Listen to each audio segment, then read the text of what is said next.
Les gars, je suis officiellement devenue semi-marathonienne. On l'a fait, les amis. On l'a fait.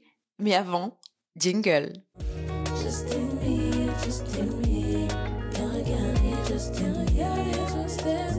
Salut les gars. Salut les amis, j'espère que vous allez bien et bienvenue dans cet épisode de consécration. On y est. Le 19 octobre 2025, j'ai couru mon premier semi-marathon. Waouh, c'était 21 km et 100 mètres. Faut pas oublier parce que les 100 mètres, tu les sens à la fin. Mais avant de commencer, avant de rentrer dans le vif du sujet, je tenais simplement à vous dire un grand merci pour votre soutien, pour tous les encouragements que j'ai reçus. Un gros big up à toutes mes amies qui étaient là pendant le semi-marathon, à ceux qui étaient là de près ou de loin, peu importe. Mais tout ça, c'est aussi grâce à l'accompagnement que j'ai eu, grâce aux encouragements qu'on a eu. Et on a vu dans l'épisode de l'abandon que le fait d'avoir des encouragements, d'avoir des feedbacks, d'avoir des gens qui vous soutiennent, bah ça vous fait seulement permettre d'avancer un peu plus et toujours plus loin. Je suis tellement contente de faire cet épisode parce que c'est vrai que quand tu t'entraînes pendant 2 mois, plus de 2 mois et 2 semaines, et que tu arrives presque au moment, à la consécration, où tu vas voir le fruit de ton travail, c'est là que tu dis waouh, genre je l'ai fait. Et aujourd'hui, j'ai envie de vous raconter ce que j'ai vécu. Pas juste pendant la course, mais aussi tout ce qu'elle m'a appris. Je crois vraiment que je suis simplement aussi super fière de moi. Je suis super fière de la discipline que j'ai suivie, des entraînements qui ont été faits par mon coach, merci à mon coach d'ailleurs, et tout ce qui a été mis en place ces dernières semaines finalement. Donc vraiment là, dans cet épisode, je vais vous partager mes ressentis, mes apprentissages, ce que la course elle a révélé sur la confiance et la persévérance, et finalement tout ce qu'on a appris durant tous les épisodes de ce podcast sont arrivés là, et finalement tout ce que j'ai construit pendant ce temps-là, c'est fait quoi. Genre, je me rends compte que quand tu t'entraînes jour après jour, même si tu vois pas forcément l'évolution tout de suite, un jour, ça finit par payer. Et ce jour-là, c'était les 21 km. Et c'est vrai, pour revenir un petit peu à la genèse de cette course, si vous m'aviez dit en janvier que j'allais courir le semi-marathon, je vous aurais pas du tout cru parce que c'était pas du tout dans mes plans pour cette année de courir le semi-marathon, mais alors vraiment pas. Je voyais les gens qui couraient comme le semi-marathon, vraiment moi j'étais en extase, je me disais c'est fou de courir 21 km. Genre mon grand max c'est peut-être 10, 11, mais 21, je trouve que c'est vraiment le mental, et puis je savais pas tout ce que ça comportait et je savais même pas que l'entraînement devait être comme ça,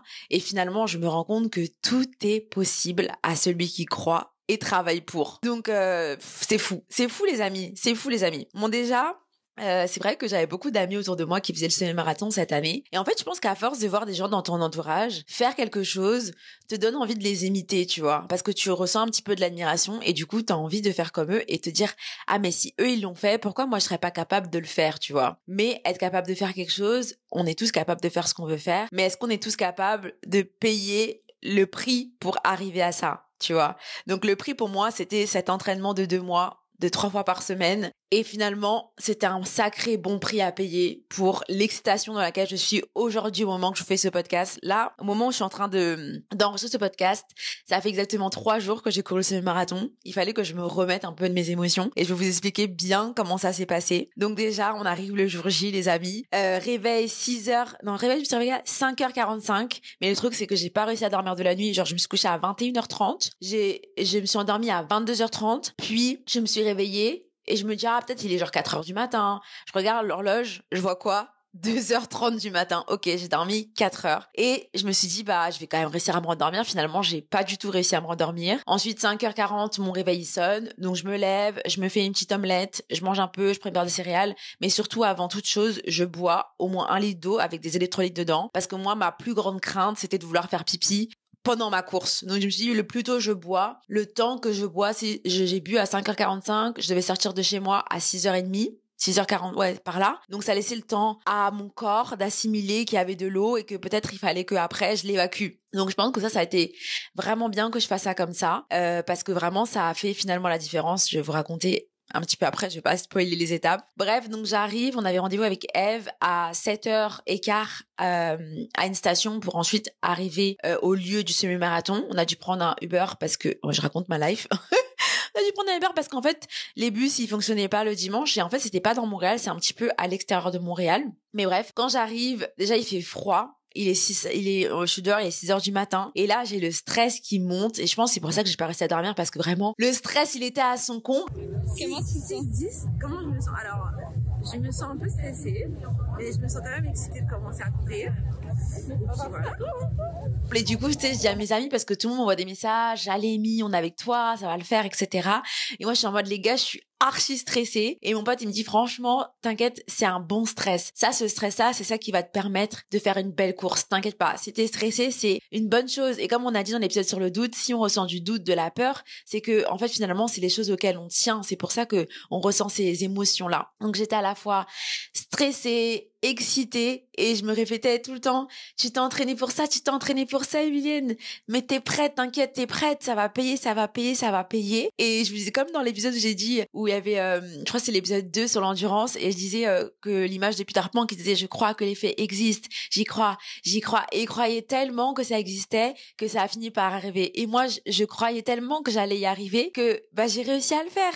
Et c'est fou, et bref, au début de la course, je me disais, tu t'es entraînée pour ça va le faire. Et ma plus grande crainte, c'était de me dire comment je vais me sentir pendant la course. C'est ce que je disais dans l'épisode précédent, comment je vais me sentir pendant la course, est-ce que je vais faire une bonne course, est-ce que je vais être bien. J'avais tous ces petits doutes là, vous voyez, où j'avais vraiment pas envie de faire une mauvaise course, j'avais vraiment pas envie de subir ma course. C'était vraiment ça pour moi le plus important. Donc quand on arrive, il y a une dame qui nous permet de faire des exercices de réchauffement musculaire. Donc on fait ça avec Eve. Après je dis voilà, j'ai trop envie d'aller aux toilettes. Genre tu voyez quand vous êtes stressé là, du coup il fallait que j'aille aux toilettes avant. Je suis allée aux toilettes. Franchement tout était on point, j'étais pas en retard. On a fait l'exercice d'étirement, on allait poser mon sac et puis après on est allé sur la ligne de départ. Et ce qui est drôle c'est que vous voyez vous avez les gens qui tiennent le temps qui vont courir devant vous, tu vois. Et toi tu vas te mettre sur la session où tu penses que c'est bon. Donc est-ce que tu vas courir en 5,45 par kilomètre, en 6,10, en 6,15? Et moi je m'étais dit oh my god, 6,10 c'est quand même assez rapide parce que comme je l'ai dit, moi mon but c'était de commencer assez lentement. Donc vraiment courir peut-être en 6,45, 6,50 au début. Et donc je me disais bon, je vais pas partir avec les gens qui courent en 6,10 ou même 6,15. Enfin 6,15 oui, mais 6,10 ou avant 6,10 pour moi c'était en mode c'est impossible que je vais réussir à les suivre en fait. Donc je me suis mis en départ 6,15 et je me suis dit je vais y aller vraiment tranquille. Donc le départ il est, et là c'est l'excitation parce que du coup il y a la musique, il y a l'effervescence, il y a tout le monde qui est là pour courir, il y a des gens qui courent entre amis. C'est vraiment un moment exceptionnel et je pense que ce moment-là c'est là que le stress il retombe parce que tu dis c'est le moment, c'est maintenant, genre c'est maintenant que tu vas vivre cette course pour laquelle tu te prépares depuis 2 mois et demi, tu vois. Donc bref, j'étais en bonne condition, j'avais pris une petite gourde, j'avais pris une petite barre au cas où. Mais moi, vous savez, comme je l'ai dit déjà, j'aime pas beaucoup boire pendant les courses parce que j'ai super peur d'aller aux toilettes et surtout, j'en ressens pas forcément le besoin. Mais pendant la course, je me suis quand même forcée à boire de temps en temps, mais vraiment pas beaucoup, juste quand je sentais que ma gorge était un peu asséchée et quand je sentais que voilà, j'étais un petit peu, vous voyez quand vous avez la bouche un peu pâteuse là, la bouche un peu sèche.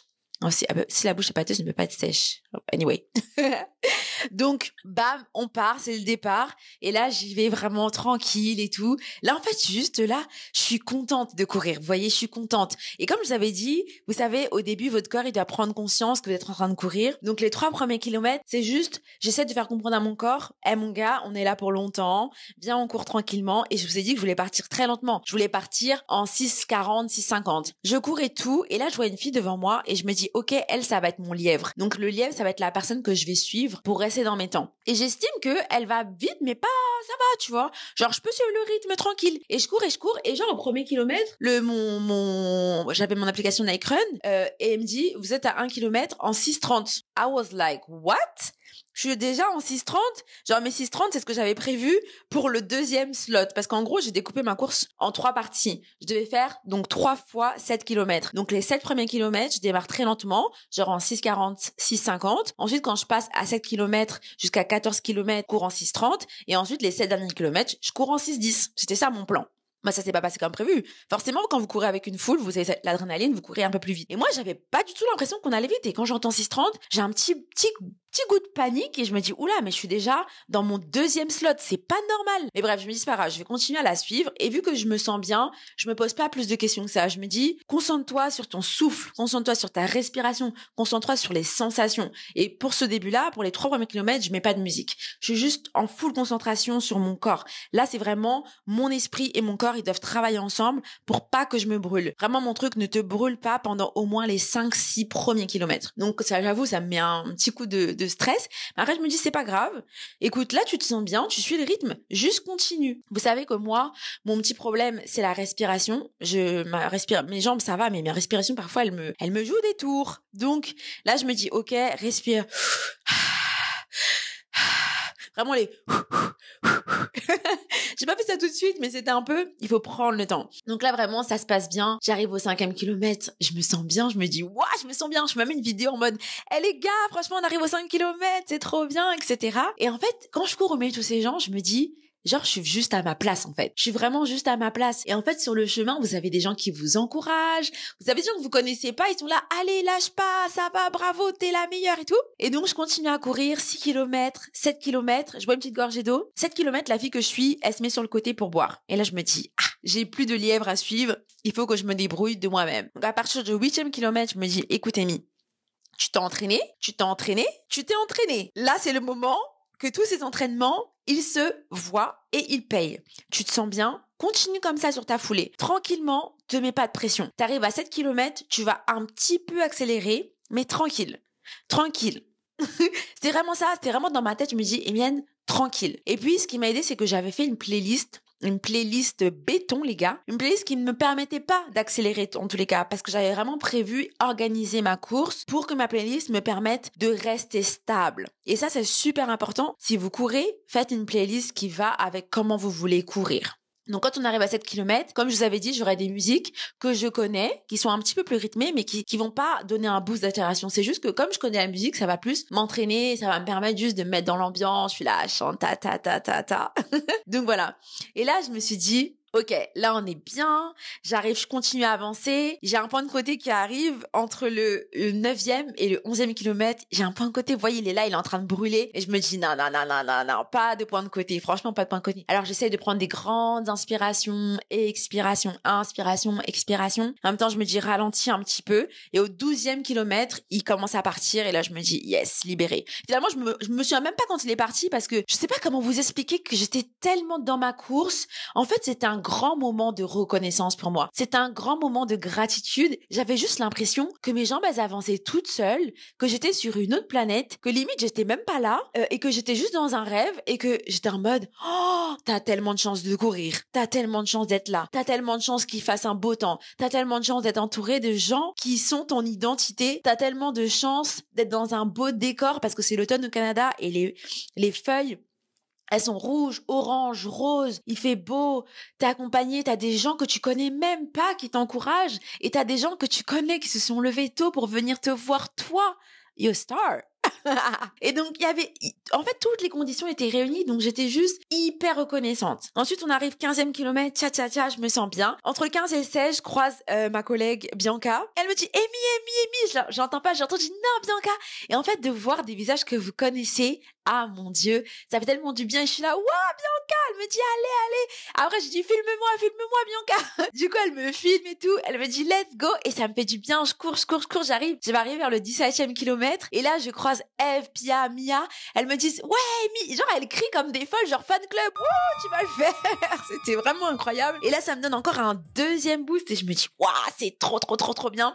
Et là, je dis à Eve, plus que 5 kilomètres. Je dis ça et tout. Après, elle me dit, oui, let's go, tu peux le faire et tout. Non. J'y vais et tout. J'avance. Et là, les gars. C'est là que j'ai compris que j'avais fait le plus gros, c'est sûr. À partir du 17e kilomètre, mes jambes, elles commencent à piquer. Mes jambes, elles piquent. Parce que déjà, il faut savoir que entre le 15e et le 17e, genre, je pense que 15, 16, 17 km, j'ai accéléré. Ça veut dire que je suis passée de 6,10 à 5,55. Parce que dans ma tête, j'avais comme objectif de faire 2 heures. Mais on va pas se mentir, 2 heures, c'est quand même assez rapide. Mais j'ai fait quand même un bon temps. Je sais pas si vous l'avez vu sur Instagram, mais je vous le dirai à la fin, du coup. Et donc, là, mes jambes, elles commencent à piquer et je me dis, c'est là que j'ai compris que tout mon entraînement m'avait préparé à ce moment précis. Quand les jambes, elles brûlent et que là, c'est ta tête qui court. C'est ta tête qui prend le relais. C'est ta tête qui va faire le travail. Et là, je me suis dit, OK, de toute façon, il y a le public. Il y a les autres coureurs. On est tous dans le même bateau. On est tous en souffrance. Et quand j'arrive à 17-18 km, là, j'ai de la musique beaucoup plus rythmée. Parce que je savais qu'à partir de 15, 16, allez, 17 pour moi, c'est là que j'allais commencer à avoir mal et qu'il fallait que j'ai de la musique qui m'entraîne. Donc là, je vais finir ce You You You de Jul. Je mets toutes les chansons clichés. Parisienne, moi je veux une part. Bon, je suis pas chanteuse. Enfin bref. Du coup, je mets toutes ces chansons qui sont vraiment entraînantes, que je connais en même temps. Et je mets aussi Ike Fouet, nanana. Enfin bref, voilà. Je mets toutes ces chansons-là qui vont vraiment m'entraîner et qui me dit, OK, écoute, Amy, t'as fait le plus gros en fait. En vrai, c'est quoi 4 kilomètres? C'est quoi? C'est rien 4 kilomètres. T'en as fait 18. C'est rien. C'est juste un pas de plus vers la ligne d'arrivée. C'est tout. Donc là, je continue à courir et je vous avoue, je commence à regarder par terre. Et quand vous commencez à regarder par terre, c'est quand votre mental, il commence un peu à lâcher et que vous êtes en train de vous dire, oh, vite que j'arrive, vite que j'arrive, vite que j'arrive. Et là, au 19e kilomètre, je vois mon amie. Oh là là, je vois ma pote. Et là, tu sais, elle m'appelle parce que j'avais les yeux vers le bas, elle m'appelle. Je lève les yeux, je la vois avec sa fille. Oh, quel moment de grâce. Et là, je me dis, non, je peux pas lâcher. Et là, je lui souris et tout, je suis en mode, waouh, vous êtes là et tout. Et on arrive au 19e kilomètre. Et là, je me dis, les gars, il me reste 2 kilomètres et 100. Donc, je continue à courir. Je me dis, ça me donne encore un deuxième petit boost, mais c'est pas encore le plus dur parce que le plus dur, c'est ces 2 kilomètres et 100. Et surtout, quand tu arrives au 20e kilomètre et qu'il te reste les 1 kilomètre et 100 mètres, que là, tu dis, mon gars, j'ai jamais été aussi pressée d'arriver à la ligne d'arrivée. Parce que là, on arrive dans un côté où c'est un peu la forêt. Et en fait, tu vois même pas au loin l'étendard de ligne d'arrivée, tu vois. Et là, dans ma tête, je me dis, mais on arrive quand? J'en peux plus, on arrive quand? Et en fait, je me rends compte que c'est pas tant que j'en peux plus, genre parce que je pense que je peux continuer, mais c'est que mon mental, il est en train de lâcher, en fait. Mon mental, il est en train de me dire, c'est bon, viens, on s'arrête. Genre, mon cerveau, il est en mode, tu souffres? Viens, arrête-toi. Je me dis, je peux pas m'arrêter là. Et je vois plein de gens à côté de moi, il reste 1,5 km et ils marchent. Du coup, en fait, quand tu vois les gens à côté de toi qui marchent, tu te dis, mais en vrai, si eux, ils marchent, moi, je peux marcher aussi.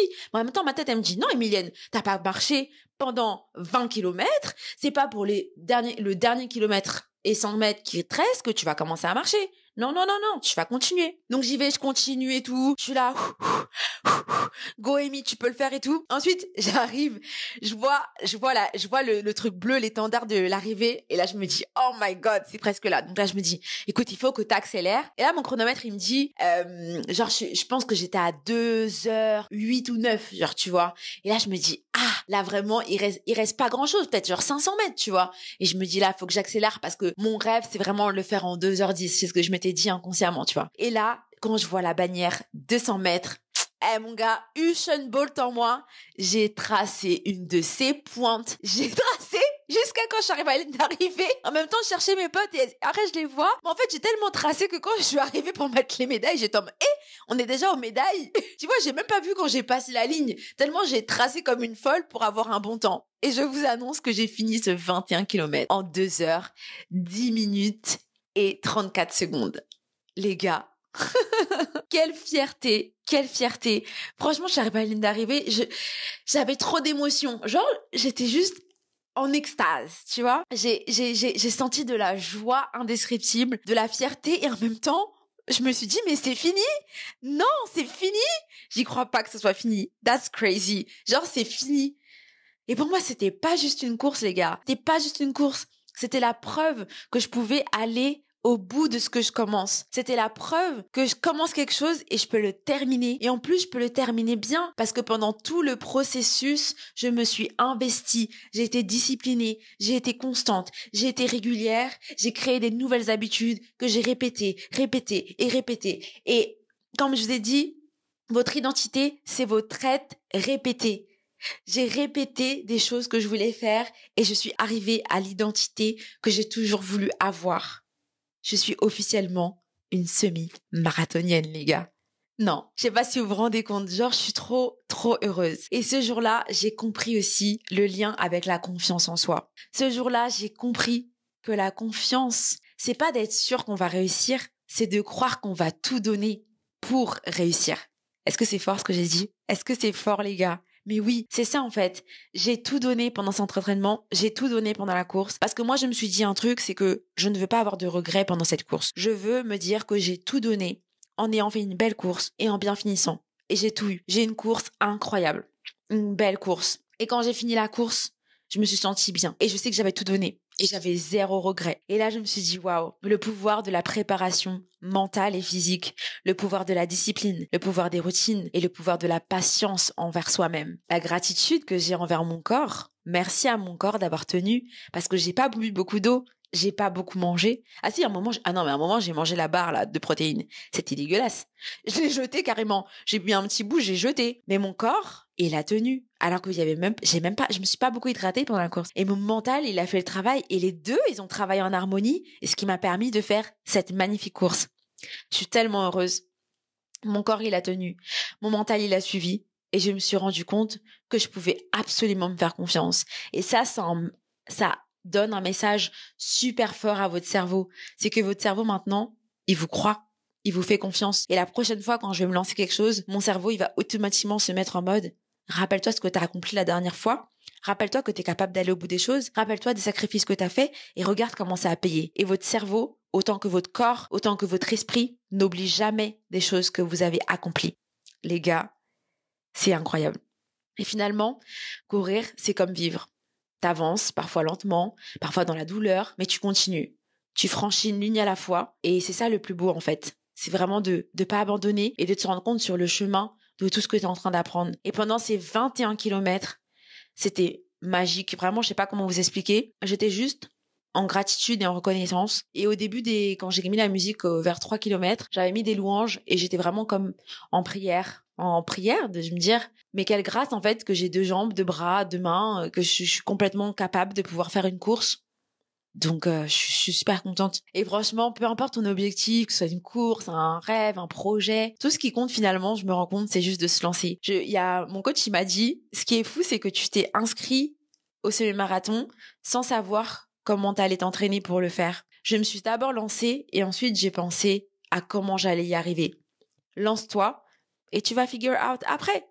Lance-toi et t'inquiète, tout va couler de sens puisque tu mettras les choses en place pour que ça fasse. Et finalement, le courage, c'est de commencer. Et commencer, ça vaut autant que la fierté d'avoir fini. Comme on dit toujours, le plus dur, c'est de commencer. Alors commence. En tout cas, ce semi-marathon, c'était plus qu'une course pour moi. C'est la preuve qu'on peut toujours devenir la personne qu'on rêve d'être. Et ça, une foulée à la fois. Alors merci les amis d'avoir suivi cet épisode jusqu'à la fin. Et puis dans tous les cas, on se retrouve pour une prochaine étape parce que c'est pas fini. On continue vers notre destination qui peut passer par de multiples chemins. Et j'ai hâte de vous retrouver pour la suite. Et si vous posez la question, du coup, c'est quoi ton prochain objectif? On va y répondre au prochain épisode peut-être. Merci beaucoup. En tout cas les amis, soyez bénis. Merci encore d'avoir été là pour cet entraînement, pour ce podcast qui va continuer forcément. On est lancés ensemble, on est une famille, on a dit, on est une famille. Donc on va continuer ensemble. Et ce que je tiens à vous dire par-dessus tout, c'est n'oubliez pas que vous êtes une créature merveilleuse. C'est pas moi qui le dis, c'est Dieu, mais je le pense quand même. Bye les amis, bisous bisous. C'était Destination, ton podcast pour avancer pas à pas et explorer tes passions. Alors si cet épisode t'a plu, abonne-toi et partage-le autour de toi. Je suis sûre que ça peut aider plein de personnes. En tout cas, je te remercie de faire ce voyage avec moi et on se retrouve très bientôt pour une nouvelle étape. Bisous bisous.